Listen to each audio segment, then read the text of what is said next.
அன்பான நேயர்களே, காலை வணக்கம். மறை உடையாய் தோல் உடையாய் வார்ச்சடை மேல் வளரும் பிறை உடையார் பிஞ்சகனே என்று குறை உடையார் குற்றம் ஓராய் கொள்கையினால் உயர்ந்த நிறை உடையார் இடர்களையாய் நெடுங்களம் மேயவனே இடர்களையாய் நெடுங்களம் மேயவனே கனைத்து எழுந்த வெண்திரை சூழ் கடலிடை நஞ்சு தன்னை நினைச்சனையா மிடற்றில் வைத்த திருந்திய தேவனின்னை மரத்தகத்தோர் பாடலாடல் வேணி ராப்பகலும் நினைந்து எழுவார் இடர்களையா நெடுங்களம் மேயவனே இடரினும் தளரினும் எனதரு நோய் தொடரினும் உன் கடல் தொழுதெழுமே அல்லேன் இடரினும் தளரினும் எனதரு நோய் தொடரினும் உன் கடல் தொழுதெழுவே அல்லே கடல் தனில் மூதோடு கலந்த நஞ்சை மிடரினில் அடக்கிய வேதியனே இதுவோயமை ஆளுமாறு ஈவதொன்று எமக்கில்லையே அதுவோ உனது இன்னருள் ஆவடுதோரை அரண்ணே.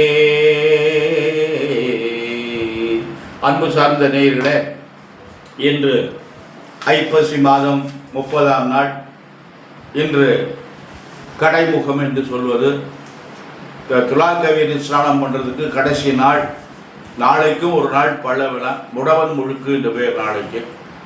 அதனால் அந்த முடவன்னா நொண்டி, அவனுக்காக ஒரு நாள் அந்த பவர் இருந்ததுன்னு ஒரு கருத்து இருக்குது. அது பெரியவங்களாம் சொல்லுவாங்க, அது என்ன நமக்கு தெரியாது. அதனால் இன்றுடன் இந்த ஐப்பசி மாதம் துலா மாதம் இன்றுடன் நிறைவேறுகிறது. நாளையிலேருந்து கார்த்திகை மாதம், அருமையான மாதம். அதுவும் நாளைக்கு 1ஆம் தேதி சோமவாரம் வந்துடுது. 1ஆம் தேதியே கார்த்திகை சோமவாரம் வந்துடுது. அருமையான நாள். நாளைக்கு ஐயப்ப பக்தர்கள்லாம் மாலை அணியக்கூடிய அருமையான நாள். இன்று ஞாயிற்றுக்கிழமை, துவாதசி திதி, அஸ்த நட்சத்திரம், அமிர்த யோகம். ராகு காலம் ஞாயிற்றுக்கிழமை எப்போவுமே 4:30 முதல் 6 வரை, யமகண்டம் 12 முதல் 1:30 வரை, குளிகன் 3 முதல் 4:30, சூலம் மேற்கு, பரிகாரம் வெள்ளம். அன்பான நேயர்களை, இன்று நாளெலாம் எப்படி இருக்கிறது அப்படின்னு பார்ப்போம். கிரகங்கள்லாம் எப்படி இருக்கிறது. இன்று சூரியன், புதன், சுக்கிரன் துலாத்தில் இருக்கு. செவ்வாய் சொந்த வீட்டில் ஆட்சியில் இருக்கு. சனி சொந்த வீட்டில் ஆட்சி இருக்கு.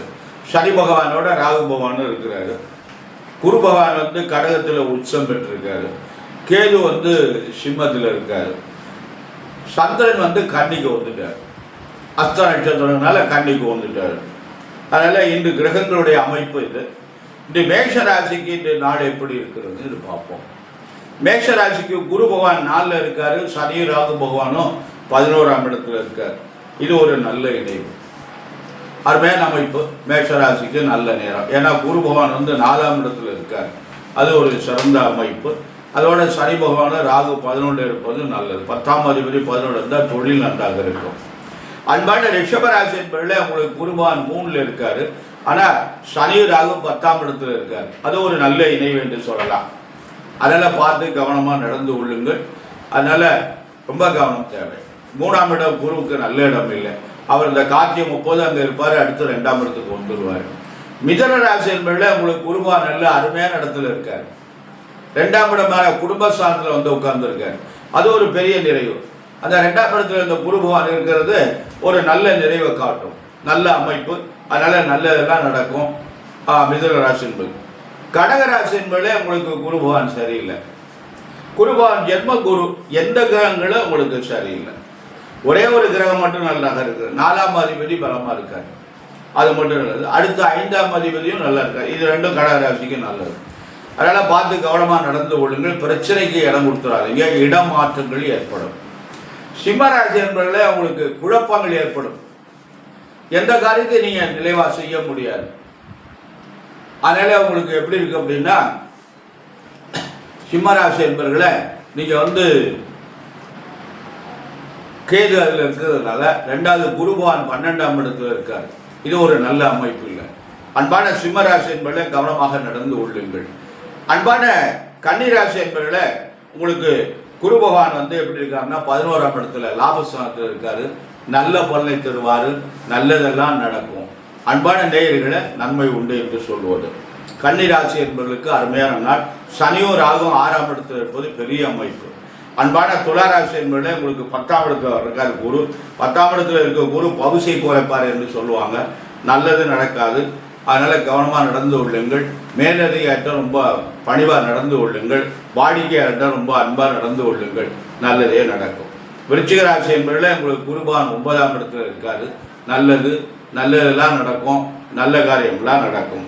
விருச்சிக ராசி என்பவர்களுக்கு அருமையான நாள். உங்கள் ராசிநாதன் ராசியிலே இருக்கார்.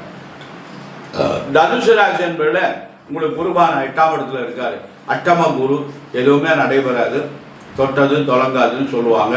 பார்த்து புதுசாக எந்த முயற்சியும் பண்ணாதீங்க, நல்லது நடக்காது. அதனால் தடைப்படும், தாமதமாகவும் காசை விரயம் பண்ணாதீங்க. அன்பான மகர ராசி என்பதில் உங்களுக்கு நல்ல நாள். இந்த கார்த்திகை 30க்குள்ளே நல்லதெல்லாம் நடக்கும், நல்ல காரியங்கள்லாம் நீங்கள் எதிர்பார்க்கறது அனைத்தும் நடக்கும். அன்பான கும்பராசி என்பதில் உங்களுக்கு 7.5 சனி இருக்கிறது, கவனமாக நடந்து கொள்ளுங்கள். குரு பகவான் 6ஆம் இடத்துல இருக்காரு, ஆரோக்கியத்தில் ரொம்ப கவனம், உடல்நிலையில் ரொம்ப ஜாக்கிரதை நடந்து கொள்ளுங்கள். மீனராசி என்பதில் உங்களுக்கு நல்ல நாள். நீங்கள் எதிர்பார்க்காத செயல்லாம் இப்போ கார்த்திகை 30க்குள்ளே நடந்துடும், அது ஒரு பெரிய அமைப்பு. அதனால் நல்ல நேரம், நல்லது நடக்கும், நல்ல காரியமெல்லாம் நடைபெறும்.